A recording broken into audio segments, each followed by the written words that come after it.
para perintis tokoh-tokoh pembaharu Muslim abad 19 dan 20 seperti Muhammad Abduh, Rashid Ridho, Muhammad bin Abdul Wahab, Sayyid Ahmad Khan dan lain-lain menyerukan agar umat Islam kembali kepada Al-Quran dan hadis, menggelorakan spirit ijtihad untuk menginterpretasikan ajaran Islam sesuai dengan perkembangan zaman, era ilmu pengetahuan dan teknologi demi menyongsong abad kebangkitan. Sebelum kita lanjutkan, tekan subscribe, nyalakan lonceng notifikasi agar Anda tidak ketinggalan video selanjutnya. Like, comment, and share. Bismillahirrahmanirrahim. Assalamualaikum warahmatullahi wabarakatuh.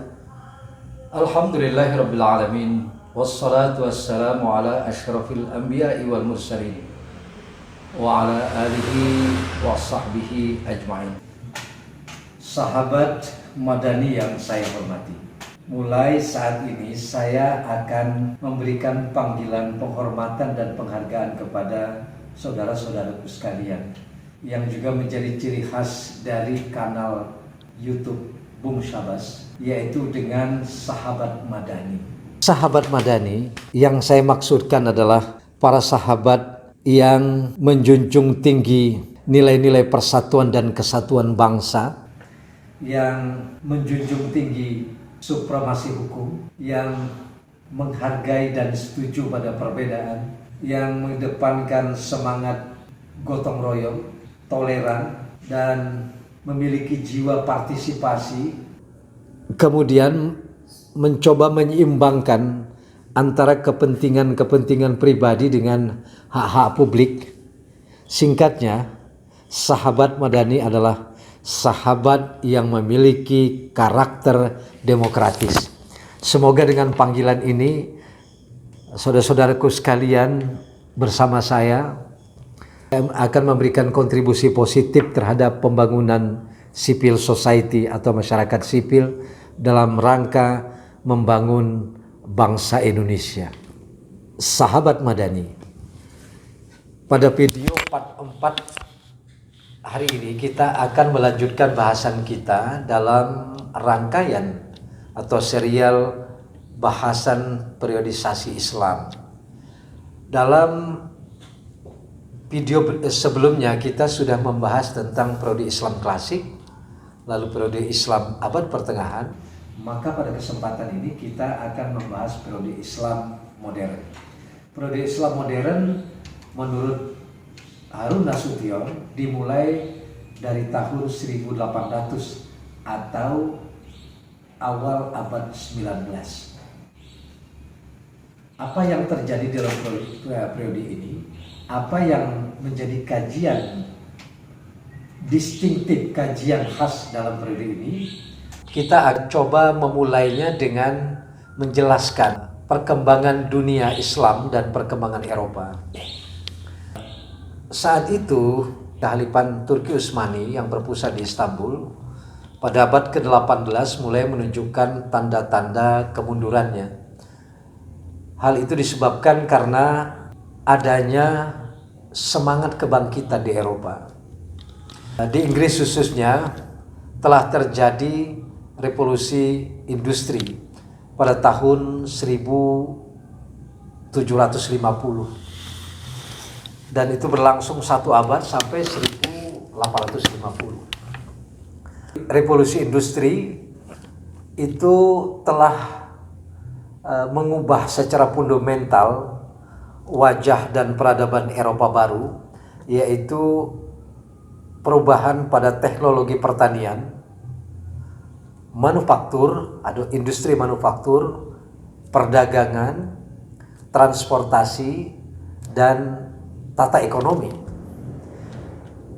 dan berimplikasi juga kepada perubahan sistem sosial, sistem ekonomi, sistem budaya masyarakat Eropa. Nah, dengan adanya revolusi industri yang terjadi di Eropa, maka memungkinkan mereka memiliki kemampuan finansial atau dana untuk membangun angkatan bersenjata dan angkatan laut. Kemampuan ini kemudian memberi mereka kekuatan untuk melakukan perlawanan terhadap dinasti Turki Utsmani, terutama bangsa-bangsa yang mendiami Balkan atau Eropa Timur secara umum.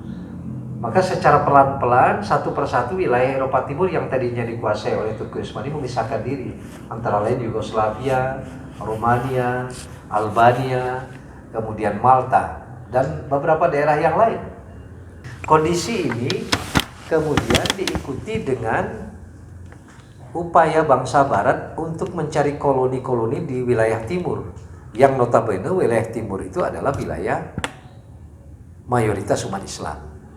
Apa tujuan mereka datang ke timur? Pertama, ingin mencari pasar untuk produk-produk mereka yang dihasil oleh industri manufaktur mereka yang boleh berkembang. Jadi itu memerlukan pasar, dan pasarnya yang potensial adalah negara-negara dengan populasi cukup besar di wilayah timur. Kemudian mereka juga ingin menjamin ketersediaan bahan baku yang akan mereka bawa ke Eropa, diolah di industri manufaktur mereka. Sehingga beberapa negara kuat di Eropa seperti Inggris, Prancis, Jerman, Italia itu memerlukan koloni yang permanen agar mereka bisa mengatur sumber-sumber alam, ya, sumber daya alam di negara itu untuk kemudian dikelola dan dibawa ke Eropa. Saudara-saudara, ini yang terjadi kemudian ada gelombang kolonialisme, sementara Turki tidak mampu lagi membendungnya karena kelemahan internal Kesultanan Turki dan kelemahan angkatan bersenjatanya. Dari sini kemudian umat Islam mulai pada posisi inferior. Umat Islam mulai pada posisi terjajah. Dan Barat menjadi imperialis di daerah-daerah Muslim. Bagaimana dengan kontak intens umat Islam dengan Barat? Bisa dikatakan itu secara langsung terjadi ketika Napoleon Bonaparte yang berhasil menguasai Prancis melalui revolusi Prancis pada tahun 1789. Napoleon kemudian membawa tim ekspedisi ke Mesir pada tahun 1798 dan mengenalkan gagasan-gagasan baru yang terjadi dalam revolusi Prancis. Gagasan politik misalnya, Prancis menjadi negara republik dengan prinsip-prinsip revolusi seperti egalite, persamaan, dan fraternité atau persaudaraan. Gagasan lainnya adalah bahwa Prancis sudah mengenal pemerintahan konstitusional. Nah, gagasan ini dikenalkan kepada umat Islam di Mesir. Lalu Napoleon juga membawa tim ekspedisi yang terdiri dari ahli-ahli arkeologi yang bisa membaca warisan kuno Mesir, yaitu piramid dan Sphinx yang ditulis dengan huruf hieroglif. Lalu mengenalkan juga mesin percetakan dan mengenalkan gagasan-gagasan di bidang pendidikan dan pemerintahan. Sahabat Madani, dengan hadirnya Prancis, Napoleon ke Mesir, kemudian Inggris juga menguasai India, mulai menyadarkan umat Islam. Umat Islam kemudian tersentak.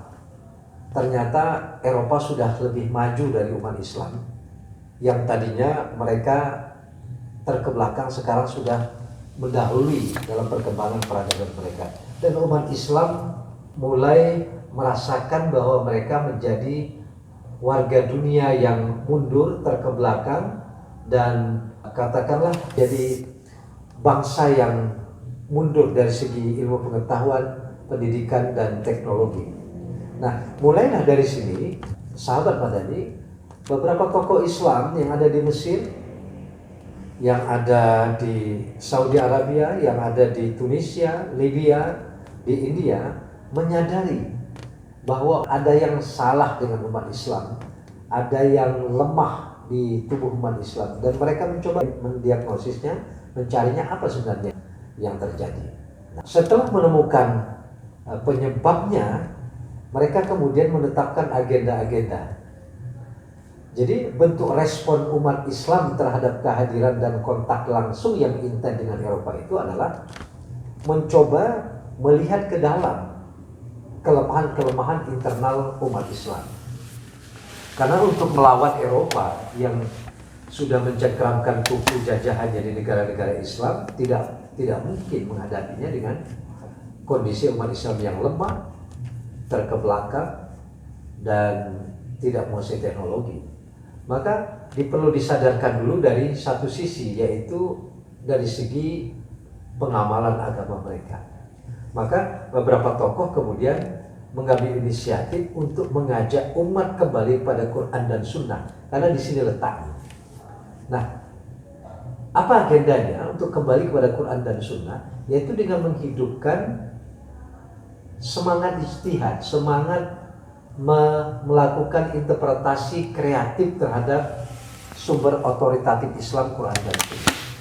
Dan semangat ijtihad ini yang hilang dari umat Islam, sehingga mereka makin jauh dari Al-Quran. Ditambah bahwa dalam perkembangan beberapa abad setelah jatuhnya Baghdad sampai masa kemunduran Islam, umat Islam mulai kehilangan cara untuk mempraktekkan agama mereka secara benar, karena maraknya dan munculnya mistisisme, praktek sufi yang dianggap tidak sesuai dengan syariat, sehingga banyak praktik keagamaan atau amaliyah umat Islam dianggap bercampur dengan sesuatu yang tidak origin Islam, yang di luar dari Islam.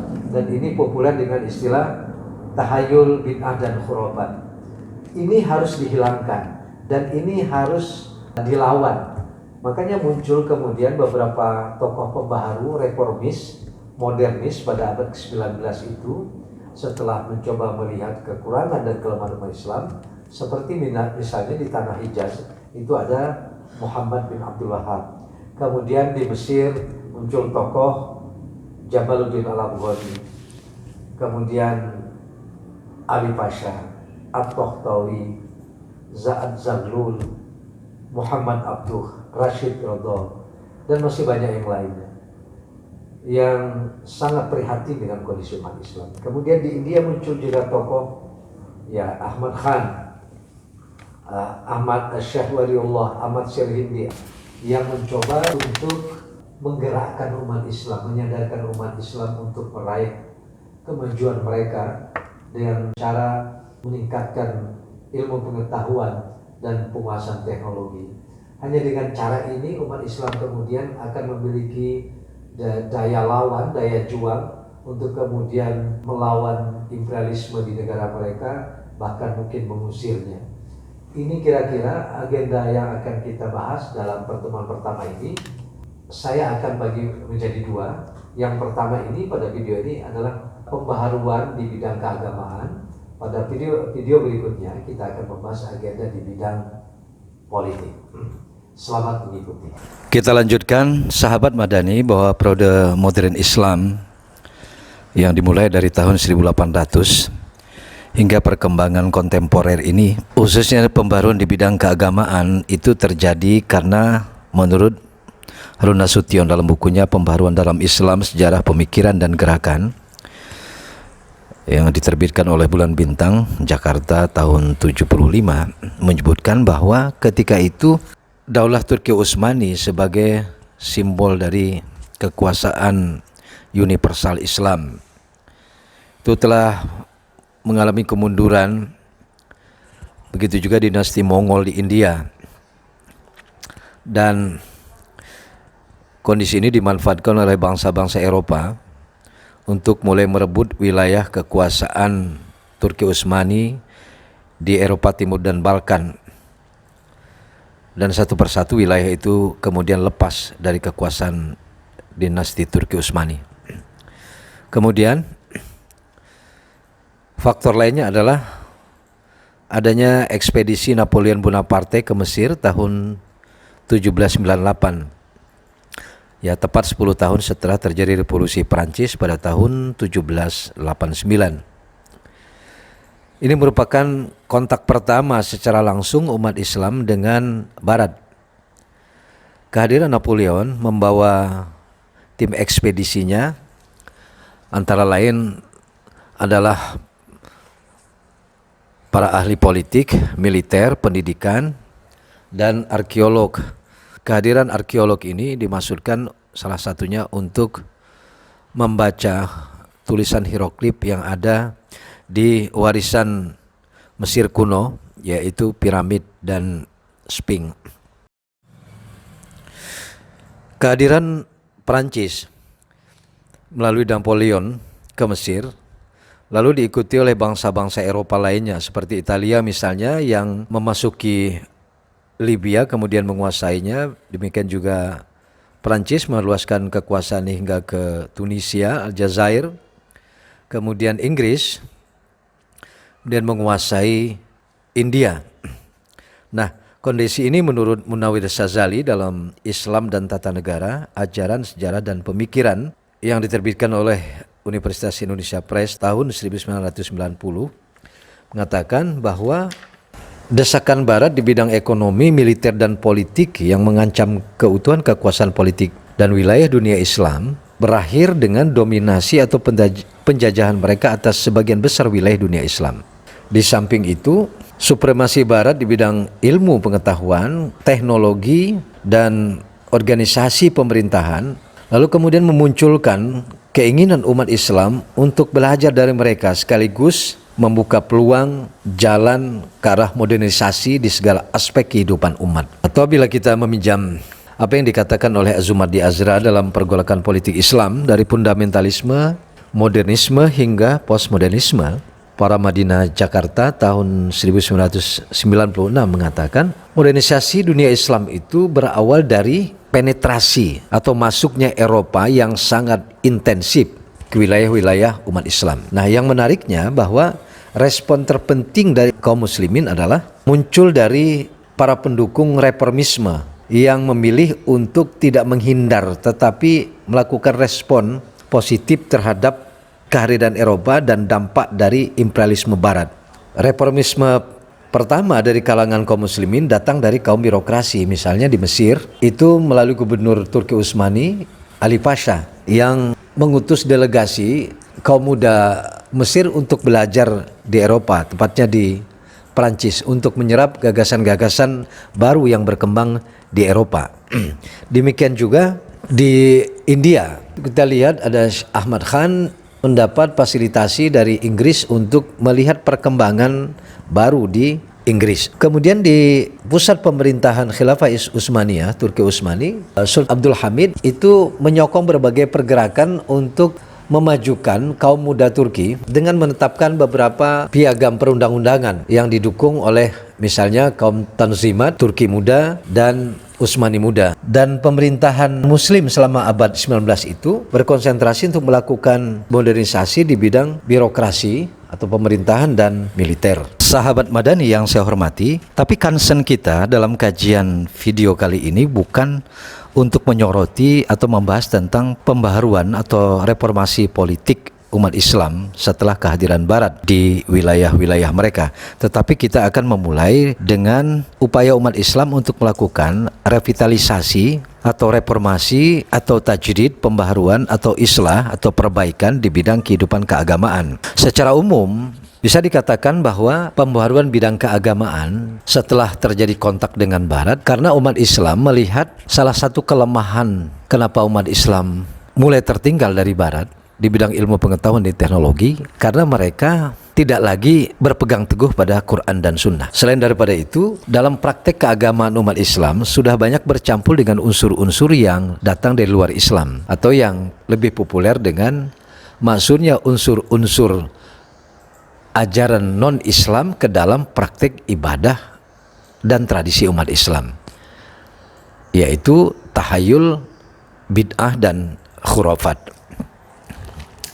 Nah, dari wacana ini kemudian muncul respon dari beberapa tokoh-tokoh pembaharu bidang keagamaan umat Islam, melanjutkan apa yang sudah dilakukan oleh tokoh pada abad ke-13 dan 14, yaitu pada tahun 1263 sampai dengan tahun 1328 Ibnu Taimiyah Al-Harani, pemikir Islam terkemuka pada masanya yang ahli di bidang teologi, fikih, mantik, filsafat, yang pada usia 17 tahun sudah dianggap layak mengeluarkan fatwa, dan keputusan-keputusannya banyak dimuat dalam Majmu' Fatawa li Ibnu Taimiyah, li Syekh Ibnu Taimiyah, atau kumpulan fatwa-fatwa dari Ibnu Taimiyah, yang mulai menyeru secara tegas agar umat Islam kembali kepada Quran dan Sunnah, atau dalam bahasa Arabnya arruju ilal Quran was Sunnah. Nah, tokoh seperti Ibnu Taimiyah bisa dikatakan dalam kelompok revivalis Islam. Tokoh yang pertama kali menyadari bahwa umat Islam ini mulai menunjukkan kemunduran yang cukup parah karena mereka meninggalkan Quran dan Sunnah. Yang selanjutnya, bahwa Ibnu Taimiyah terkenal dengan kritiknya yang tajam terhadap teologi Islam yang berkembang saat itu. Misalnya kritiknya terhadap Asy'ariyah yang menolak kehendak bebas manusia. Menurutnya, manusia memiliki kehendak bebas dan kebebasan untuk menentukan nasib dan masa depannya. Ia juga mengkritik teologi Mu'tazilah yang dengan akal mempersamakan Allah dengan esensinya. Sahabat Madani, Ibnu Taimiyah juga melancarkan kritik tajam terhadap filsafat. Menurutnya filsafat terlalu mengagung-agungkan akal, sementara Islam berpatokan pada wahyu sebagai otoritas tunggal dalam memahami berbagai aspek kehidupan. Ibnu Taimiyah juga mengemukakan keberatan terhadap praktek sufistik yang saat itu merajalela di kalangan umat Islam, karena dunia sufi cenderung meninggalkan persoalan-persoalan duniawi, menghindar dari apa yang sedang dihadapi umat Islam. Padahal umat Islam ketika itu sedang dalam tahap kemunduran. Banyak kritik Ibnu Taimiyah yang merupakan tipikal dari pembaharu yang menjadi panutan, yang gagasan-gagasannya diikuti oleh pembaharu-pembaharu setelahnya. Misalnya kita lihat bagaimana seorang Muhammad ibnu Abdul Wahhab dari Hijaz bisa dikatakan hampir meniru seluruhnya dari gagasan-gagasan pembaharuan yang sudah dikemukakan oleh Ibnu Taimiyah.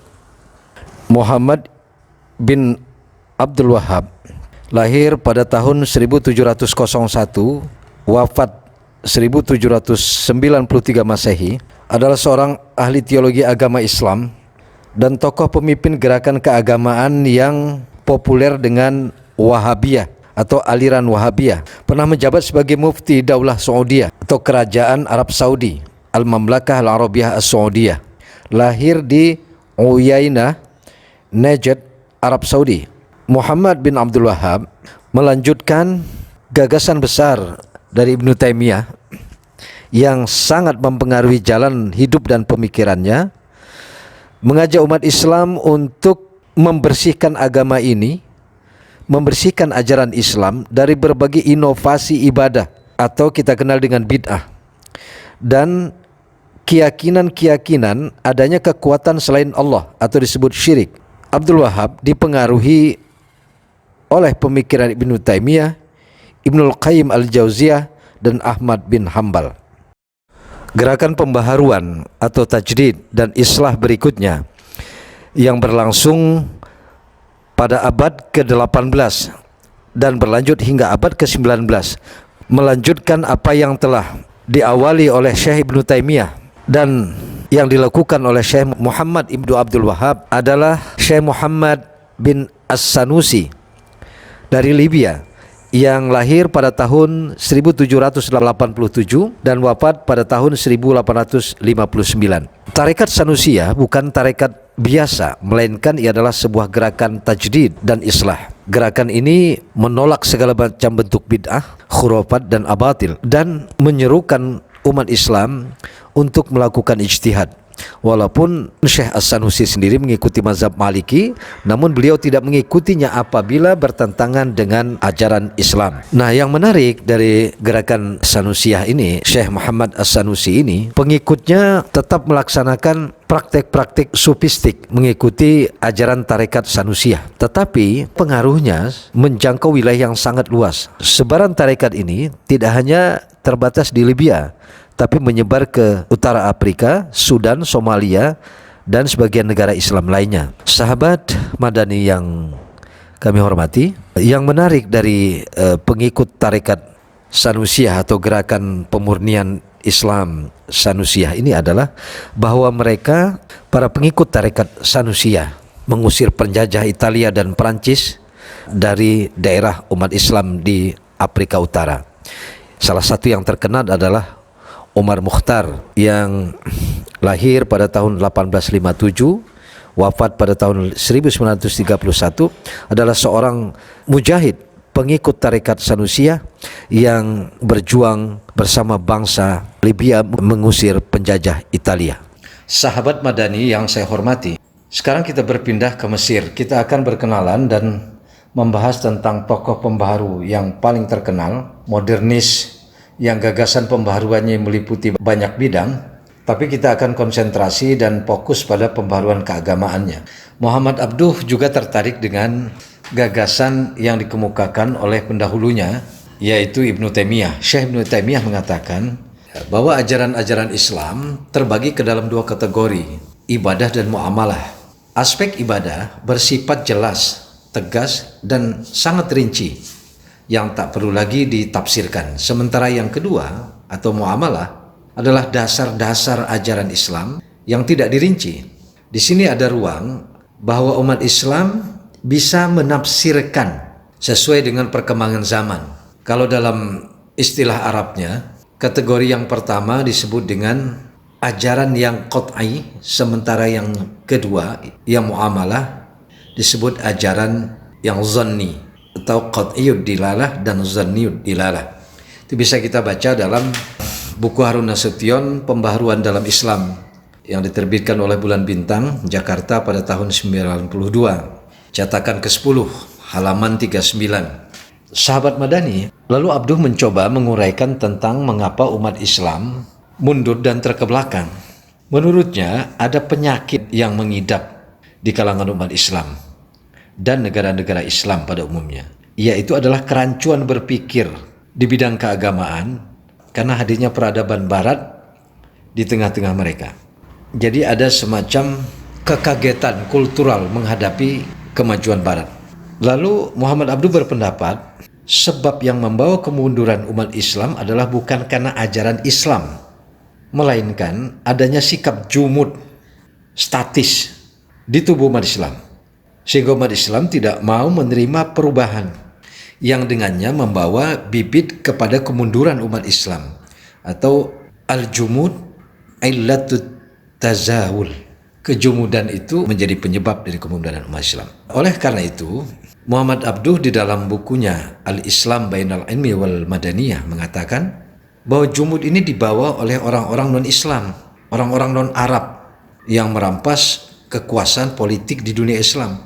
Mereka membawa paham fatalisme yang tidak mementingkan pemakaian akal dalam proses berpikir. Dan mereka dibiarkan bodoh sehingga mereka tetap dapat dikuasai oleh pihak asing. Oleh karena itu, keadaan ini membuat bid'ah tersebar di kalangan umat Islam. Ajaran-ajaran yang di luar Islam masuk ke dalam ajaran Islam seakan-akan asli Islam, padahal itu bukan dari ajaran Islam yang asli. Abduh menawarkan, sebagaimana Muhammad Abdul Wahab dari Hijaz yang mengenalkan paham Wahabiyah, nah untuk mengembalikan umat kepada kejayaannya seperti masa salaf atau di zaman sahabat dan ulama-ulama besar, maka tidak cukup dengan kembali kepada ajaran-ajaran asli Islam, tetapi umat Islam perlu didorong untuk mengetahui dan menyesuaikan diri dengan perkembangan modern, dengan mempelajari sebab-sebab kemajuan Eropa dan mengedepankan ilmu pengetahuan. Nah, untuk itu Abduh menganjurkan bagi para ulama yang telah memiliki kualifikasi atau memenuhi persyaratan-persyaratan untuk bisa melakukan ijtihad, mereka didorong untuk melakukan proses ijtihad, istinbat hukum pada masalah-masalah muamalah yang disesuaikan dengan persoalan-persoalan modern. Ijtihad ini pada masa Abduh hidup itu digaungkan seakan-akan sudah tertutup, padahal menurutnya di dalam tarikh tasyri' tidak pernah pintu ijtihad itu ditutup. Hanya umat Islam lebih memilih untuk bertaklid kepada pendapat-pendapat ulama yang telah melakukan proses ijtihad pada abad kedua dan ketiga Hijrah. Nah, ini yang menurut Abduh membuat umat Islam mandek, statis, dan tertinggal dari masyarakat Eropa, dan mereka jatuh ke dalam kekuasaan orang-orang asing itu. Dalam memperjuangkan berbagai gagasan pembaharuannya, Muhammad Abduh menyokong pemberontakan Urabi Pasha pada tahun 1882 dan kemudian ia tertangkap dan diasingkan ke Beirut selama 6 tahun. Beliau juga pernah bertemu dan mengikuti ceramah-ceramah Jamaluddin Al-Afghani, dan dari Afghani beliau belajar banyak tentang pergerakan politik.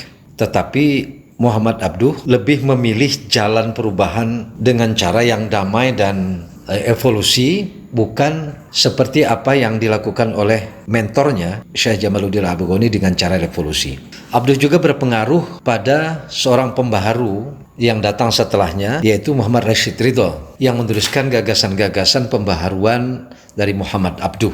Sahabat Madani, Muhammad Abduh meninggalkan karya yang sampai hari ini menjadi rujukan yang thiqah, yaitu di bidang teologi risalah tauhid.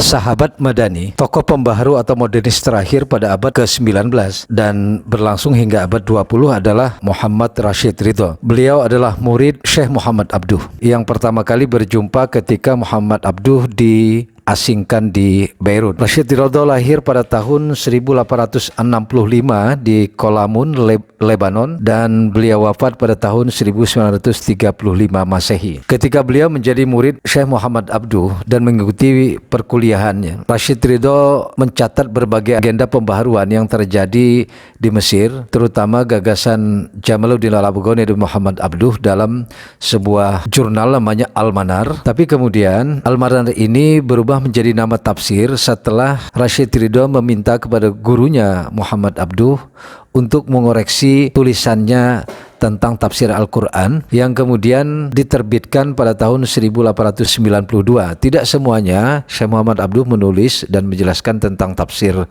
di dalam Al-Manar, tetapi sampai kepada surat An-Nisa ayat 124, selanjutnya disempurnakan sendiri oleh Rashid Ridho. Beliau juga mendirikan organisasi pendidikan namanya Ad-Da'wah wal Irsyad pada tahun 1912 yang bergerak di bidang dakwah. Prinsip Rashid Ridho dalam dakwah bahwa kemajuan Islam bisa diperoleh dari aktivitas dakwah, tetapi dakwah akan kuat bila menggunakan hujjah atau dakwah yang rasional dan disampaikan dengan cara yang bijak. Bagaimana pandangannya tentang pembaruan Islam? Tidak berbeda jauh dengan apa yang dikemukakan oleh gurunya Syekh Muhammad Abduh.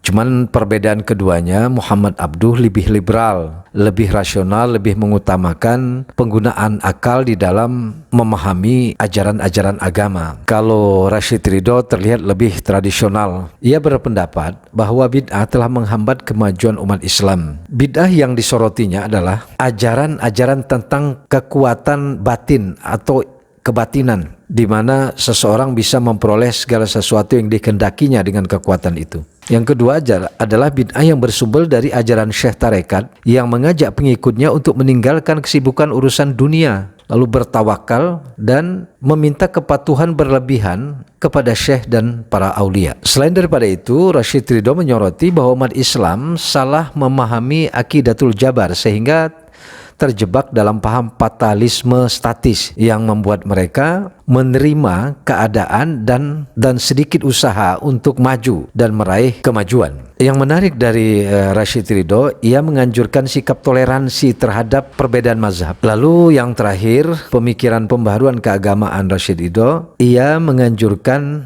doktrin jihad. Jihad yang dimaksud adalah kerja keras dengan pengorbanan harta dan bahkan jiwa untuk meraih kemajuan. Sahabat Madani, kita telah membahas 4 tokoh yang memiliki agenda jelas, strategis, yang berhasil mendorong umat Islam untuk bangkit di bidang kehidupan keagamaan mereka. Dan keempat-empatnya, sebagaimana kita ketahui dalam penjelasan kami, terinspirasi dari gerakan pembaharuan Ibnu Taimiyah, seperti Muhammad bin Abdul Wahab yang lebih dikenal pendiri gerakan Wahabiyah atau aliran Wahabiyah. Yang kedua, Muhammad As-Sanusi, pendiri gerakan Tarekat Sanusiyah yang kemudian menjadi sebuah kekuatan organisasi dakwah yang diterima oleh umat Islam dan kemudian menjadi kekuatan yang dapat melawan penjajah. Lalu yang ketiga, tokoh yang paling fenomenal dan paling besar pengaruhnya dalam gerakan pembaharuan abad 19 adalah Syekh Muhammad Abduh. Dan yang terakhir murid beliau, murid Muhammad Abduh adalah Syekh Muhammad Rashid Ridho. Sahabat Madani, sebenarnya banyak agenda-agenda lain dari tokoh-tokoh lain, dari reformis lain, dari mujaddid lain, dari muslih yang melakukan agenda tajdid dan islah dalam upaya untuk mendorong umat Islam lebih maju, mendorong umat Islam kembali kepada dasar agama mereka, Quran dan Sunnah. Tapi karena keterbatasan waktu, maka beberapa tokoh itu bukan tidak menganggap mereka penting dalam horizon pembaharuan Islam di abad ke-19 dan 20 karena kita harus membatasi pembahasannya. Insya Allah di lain waktu ada kesempatan kita untuk membahasnya kembali. Kami ucapkan terima kasih atas perhatian sahabat Madani pada sesi ini. Mudah-mudahan ini semakin menambah pemahaman kita yang benar bahwa sesungguhnya umat Islam, sekali lagi umat Islam sekarang ini sedang dalam periode kebangkitan untuk meraih lagi supremasi kejayaan mereka yang pernah mereka capai pada masa klasik Islam. Sebagaimana sudah kita bahas sebelumnya. Sahabat Madani, apa yang kira-kira bermanfaat dan baik untuk disampaikan kepada saudara-saudara kita yang lain, dengan senang hati saya mengajak kita untuk membagikannya. Dan terima kasih banyak atas perhatiannya. Kita akan bertemu di lain waktu. Saya mohon maaf bila ada kekurangan dan ada sesuatu yang kurang berkenan di hati. Dan pada Allah saya mohon ampun. Wassalamualaikum warahmatullahi wabarakatuh.